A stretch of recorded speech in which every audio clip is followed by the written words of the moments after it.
No one knew exactly when the war began.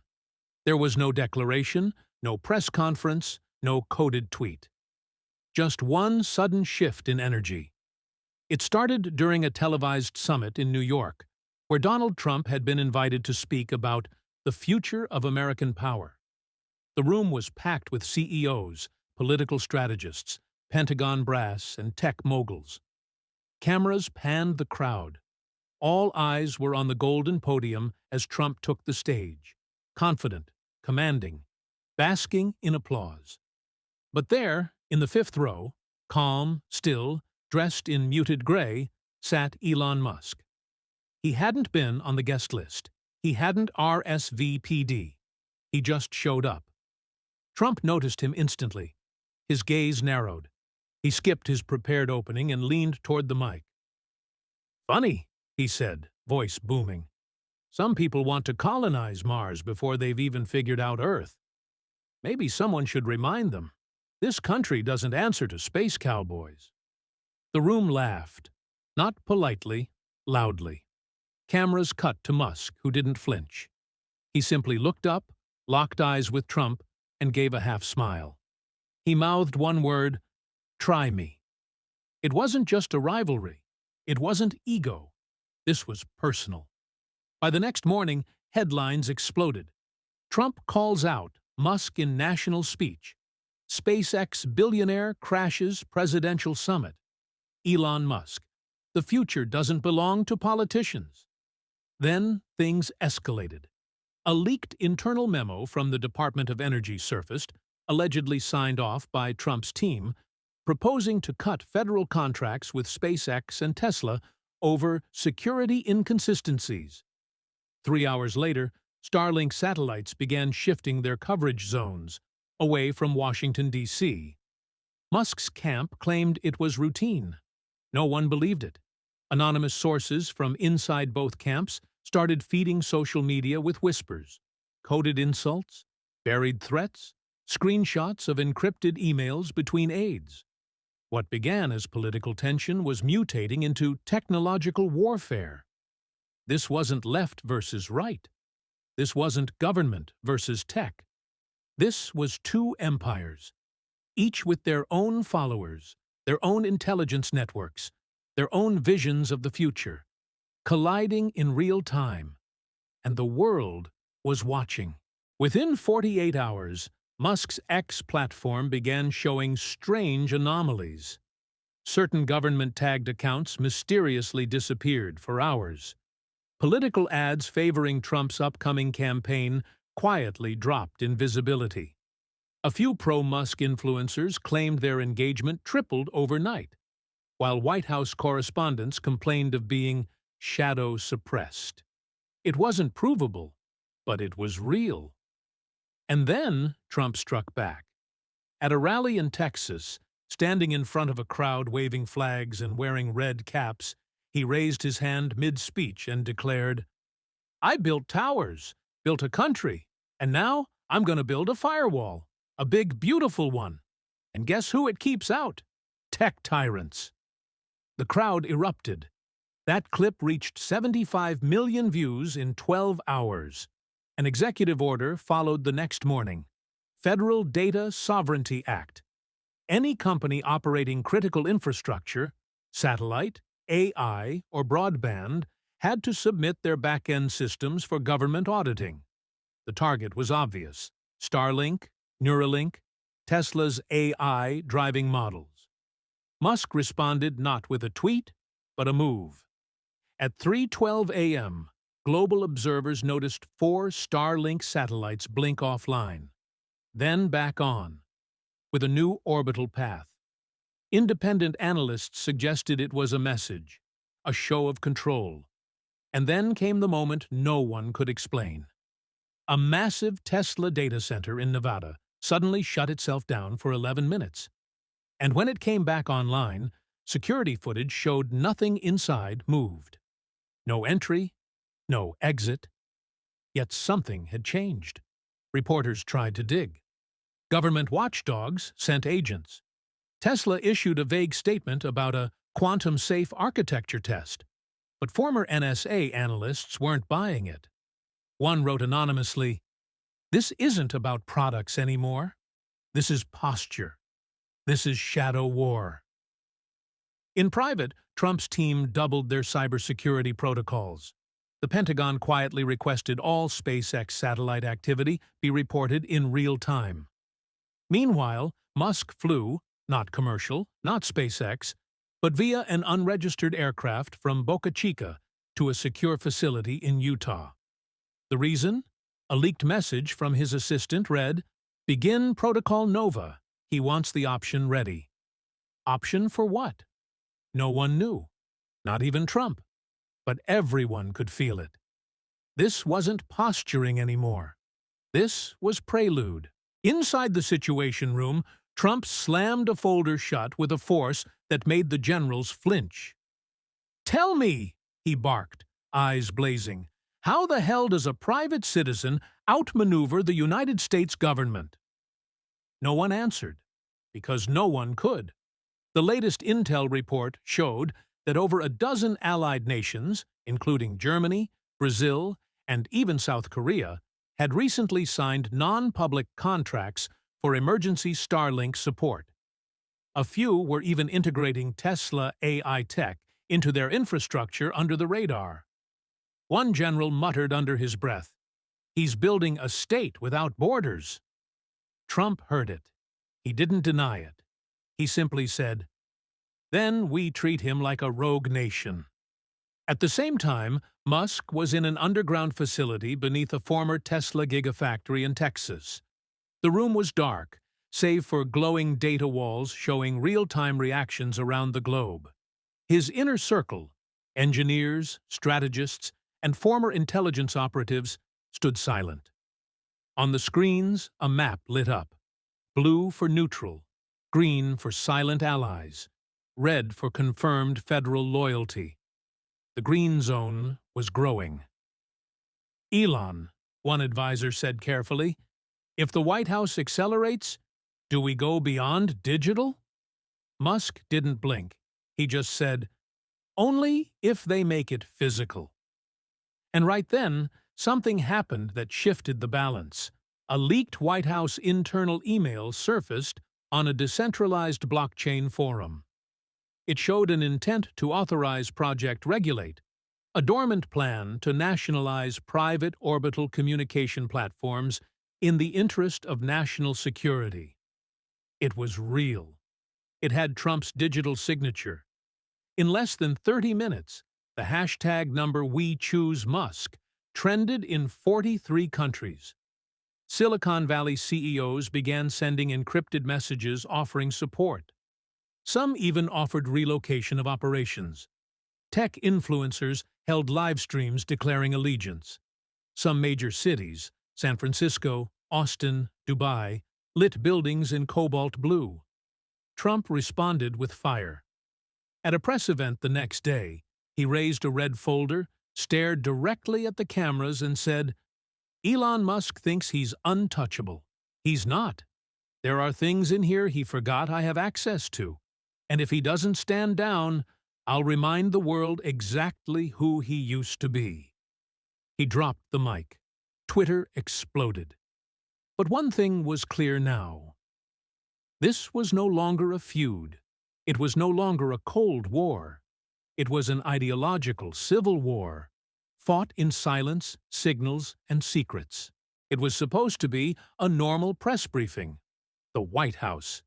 3:45 p.m. reporters packed into the James S. Brady press room, microphones calibrated, flashes blinking. Everyone expected routine political theater. Then, the power blinked. Just a second. But in that second, every screen, every monitor, every teleprompter turned black, and then flickered on, revealing a single sentence in cobalt blue text. "Information is not a weapon, unless you abuse it." Gasps. A few reporters looked at each other nervously. The press secretary froze mid-sentence. A low hum vibrated through the walls. Not sound, but something deeper. Systemic. And then, the live stream cut to static. Millions watching across the country thought their screens had glitched, until a new image appeared. Elon Musk. Not live. A pre-recorded message. No logos, no introduction. Just him in front of a plain steel wall. Calm, composed, unflinching. If transparency threatens your position is the threat. He paused. This is not a revolution. This is a reminder that no single office, no outdated bureaucracy, no echo chamber of lobbyists gets to decide the future. The message ended. No signature, no platform. Then power returned, as if nothing happened. The White House went into lockdown. The media exploded. News anchors stammered on air. Supporters of Musk roared online, tagging each other under hashtag #SignalNotSilence. Supporters of Trump demanded arrests.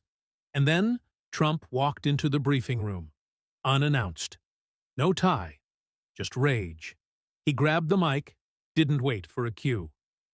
Elon Musk is not a patriot. He's a pirate. A spoiled, entitled anarchist hiding behind satellites and silicon. But I've dealt with bigger enemies than him, and I always win. A reporter stood up, trembling slightly, and asked, "Sir, was your internal security breached?" Trump didn't flinch. "We're the United States. We don't get breached. We retaliate." He left to deafening silence. Within an hour, a formal legal motion was filed by the DOJ, a subpoena against Musk for national disruption of federal communications. Musk's reply came in the form of a tweet with just 2 words, "Prove it." Retweets, 8 million in under an hour. But behind the scenes, sources confirmed one thing. This wasn't showmanship anymore. It was now a test of loyalty, control, and who owned the truth itself. The next move wouldn't be a speech. It would be a strike. It was billed as a town hall for the future. What it became was something else entirely. CNN had promoted it for weeks, a live debate between Elon Musk and Donald Trump, moderated by veteran journalist Rachel Monroe, with a split audience of policymakers, technologists, and everyday voters. 2 podiums, 1 nation holding its breath. The lights dimmed. The countdown ended. Broadcast began. Live, uncensored, to 192 countries. Rachel's voice was steady. Tonight we ask one question. Who decides the future? Government or innovation? Trump didn't wait. Innovation? Don't make me laugh. Elon here builds toys for billionaires and now wants to play God. Musk, calm as ever, replied, "I build tools. You built walls. One of us is still relevant." The crowd rumbled. Rachel tried to moderate, failed. Trump leaned forward, jabbing a finger. "You're not elected. You're not accountable. You manipulate information and hide behind code." Musk tilted his head. "And yet, millions trust me more than you. What does that say?" "It says we've lost our minds," Trump snapped. "You're a tech oligarch with a messiah complex. You think satellites and algorithms make you untouchable?" Elon didn't raise his voice, just leaned closer to the mic. "I think making progress shouldn't require permission slips from people clinging to obsolete power." Gasps, cheers, boos, chaos. Rachel tried again. "Gentlemen," Trump cut in. "He's destabilizing the country, Rachel. He disrupted a federal press event. You call that patriotism?" Musk finally stood straight, his tone sharpened. "You want patriotism? I kept this nation online when your grid failed.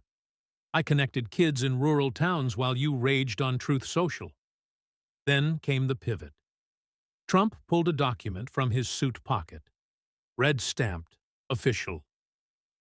"This is a classified memo. It details how SpaceX satellites were repositioned without federal clearance during a defense blackout. That's treason." The room froze. Musk didn't flinch. He simply replied, I did what your systems couldn't, protected American infrastructure in real time. Trump turned to the camera. This man thinks he's above the law. I say we remind him what law looks like. Elon turned too. I say we remind the world what failure of leadership looks like. The screen split. Half the audience stood cheering, half booed and shouted. Rachel whispered into her mic, barely audible. We've lost control. That night, social media didn't sleep. Clips went viral. Memes exploded. Global opinion fractured. But one thing was clear. This wasn't a debate. It was a declaration. Of war. Of ideology. Of who owns tomorrow. It was 3:04 a.m. in London when the debate ended. By 3:17 a.m., the British Prime Minister received an encrypted message. If Musk's satellites are taken offline, our hospitals go dark. In Tokyo, power grid administrators issued a silent alert.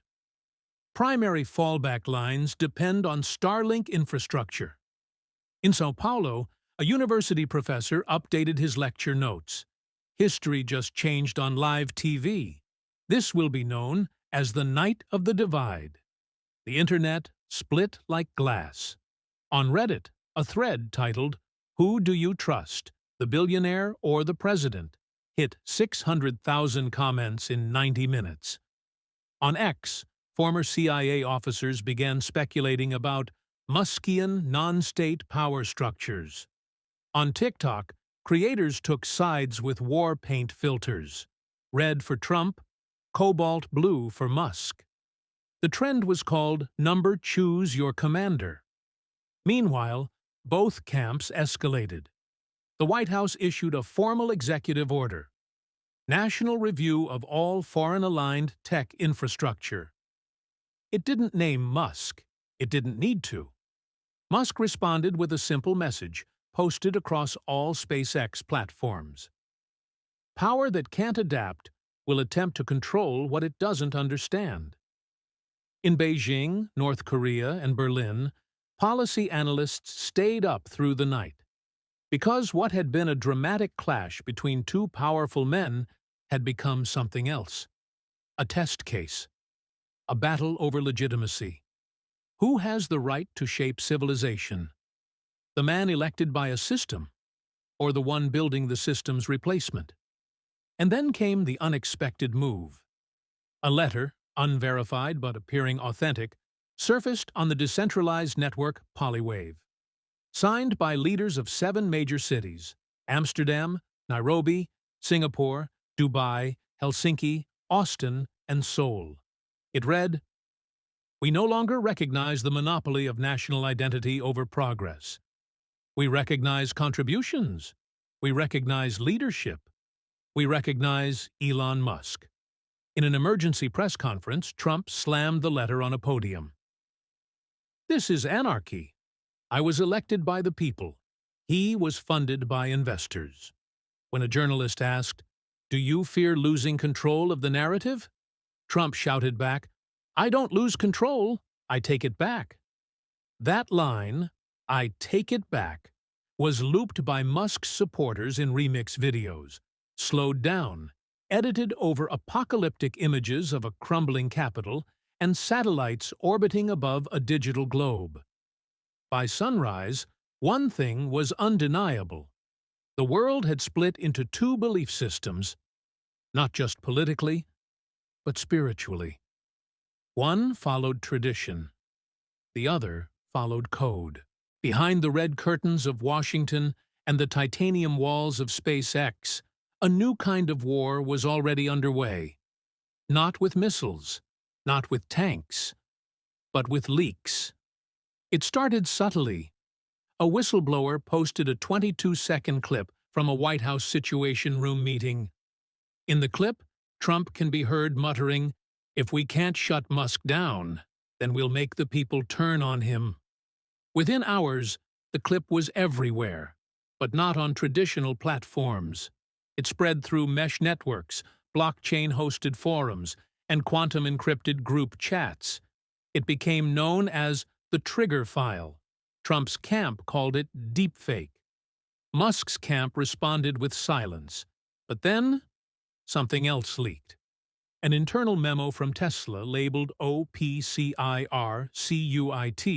Protocol for Leadership Continuity, in case of federal intervention. Translation: a survival plan in case Elon Musk was arrested. The public didn't know what to believe. Half of America thought a coup was unfolding. The other half thought a tech prophet was being crucified. Meanwhile, Elon remained completely silent. Until the next broadcast. It was unannounced. It wasn't through a media outlet. It came via Starlink stream, a peer-to-peer broadcast Musk had quietly embedded into every SpaceX-connected device months earlier. The feed began with static. Then came Elon, sitting at a circular table. Alone, no podium, no flags, just a hard drive in front of him. He looked directly into the camera. This drive contains 2.7 petabytes of information. Classified transactions, insider lobbying, suppression orders. The people in power know I have it. They also know I haven't released it. He placed one hand on the drive. I believe in restraint, but I also believe in accountability. So this is a warning. You keep pushing, I push back. Harder, cleaner, louder. Across the nation, devices began pinging. A countdown had begun. 72 hours. If Musk was silenced, the drive would unlock itself and upload to every decentralized server on Earth. The White House went dark. No comment. Trump tweeted, "The only thing Elon believes in is Elon." The tension was no longer political. It was existential. Around the world, people began holding breath, because this wasn't just about power anymore. It was about who could hold the future hostage and who was willing to pull the trigger. Day 2 of the countdown. In downtown Los Angeles, a digital billboard flickered in glitching Morse code. It wasn't an ad, it was a transmission. Stay awake. You'll know when to act. Signed, Lambda. In Berlin, crowds gathered silently in front of the U.S. Embassy, holding up black and silver flags. Not country flags, but a symbol of neural freedom. Circuits wrapped in olive branches. In New York, a different scene. Trump supporters, draped in American flags, circled City Hall chanting, "No crown for code, no kings in Silicon Valley." The world was splitting not by geography, but ideology. Two versions of the future. One preached control, tradition, elected order. The other whispered autonomy, code as law, post-state evolution. In San Francisco, chaos turned beautiful, or terrifying, depending on who you asked. Thousands of young people, many wearing shirts with the phrase, "I trust no one but data," formed a human chain from the Golden Gate Bridge to the Tesla AI lab. At its center, a child held up a placard. "We're not anti-government. We're just done being governed." CNN called it the binary rebellion. Fox called it Elon's cult. Meanwhile, inside the White House, Trump was furious. "He turned our kids into hackers and philosophers," he shouted during a private strategy call. "This isn't just tech. This is a damn religion." An aide replied nervously, "Mr. President, public polling just dropped. 41% of Americans now say they'd vote for Musk over any politician." Trump slammed the table. "Then let's remind them why they voted for me in the first place." That night, Trump appeared on live national television again, but this time without a moderator. He looked straight into the lens and declared, "This isn't about Elon. This is about order, about reality. If you let a man with satellites dictate your world, you don't live in a nation. You live in a simulation." The next morning, SpaceX HQ went silent. No response, no tweets, no signals, except one. A glowing satellite trail across the morning sky, spelling out, "Still watching." No one knew if it was real. No one cared. Because now, everyone was watching. And the countdown had 24 hours left. Aerial footage showed it best. From London to Jakarta, the world had stopped moving. Subways stalled, banks froze trades, news anchors sat in silence, not because of lack of content, but because the truth had become too heavy to speak. 23 minutes left. In a secured chamber beneath the Pentagon, the Joint Cyber Task Force debated the unthinkable. Can we take down Starlink without triggering global infrastructure collapse? A general shook his head. We'd black out every Allied medical grid in under 5 seconds. It's a digital Hiroshima. Meanwhile, in a Tesla-designed bunker buried 200 feet under Austin, Musk sat cross-legged. He wasn't in a suit. He wasn't even online. He was watching an old Charlie Chaplin film on a holographic loop. Not for distraction, for calibration. Suddenly, a holographic message blinked in. Trump just called for a universal media blackout. He's going dark. At the same time, every major U.S. news network broadcast a red graphic. This is a temporary media hold. Please stand by for official communication. Twitter, gone. Facebook, blocked. YouTube, buffering. Only one channel remained, Starlink Stream. The countdown was at 001240, and then, as if coordinated by the universe itself, Trump appeared, live, from an undisclosed studio. Dark room, flag behind him, no teleprompter. Elon Musk is not a patriot. He's a parasite with satellites. If this was 1776, we'd call him a traitor and handle it like our founding fathers did. He pointed at the camera. Turn him off before he turns you into data. The feed cut. In an instant, millions tried to connect to Starlink, but the screen didn't show Musk. It showed the hard drive, still untouched, still silent. Then came a voice, not Musk's, a woman's voice, calm, steady. This is not an attack. This is an archive. The truth is not a weapon. It is an agreement. The countdown blinked. Greater than 001001 minute. In that moment, billions waited. Some begged for it to release. Others prayed it wouldn't. Inside SpaceX, the final key sat on a biometric pad. Musk entered the room.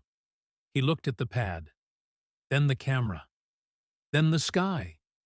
He whispered only 4 words. What do they deserve? And the world held its breath. 00000001, a single second. That's all that remained between two futures, one where silence wins and one where the truth explodes like a second sun. But that second stretched. Around the world, everyone stared. Not at Musk, not at Trump, but at themselves. What did they believe? Who did they trust? What were they afraid of? In that pause, the feed shifted. Not to Elon, not to Trump, but to faces. Millions of them. The stream cut between people across continents. A teacher in Ghana holding her breath. A programmer in Poland crying softly. A janitor in Beijing clutching a photo of his son. A child in Detroit holding up a sign, "Do it or don't. Just don't lie." The Starlink feed dimmed, and then the countdown disappeared. In its place, 2 words, greater than choice. Yours, no release, no upload, no dump, just a question. Do you want the drive opened? One by one, screens across the globe displayed 2 buttons.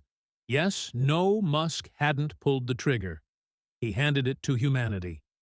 Meanwhile, in a bunker below the East Wing, Trump was screaming, "This isn't democracy. It's blackmail. He's crowdsourcing treason."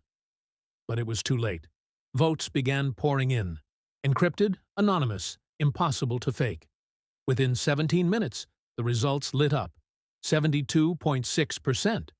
Yes. Then silence.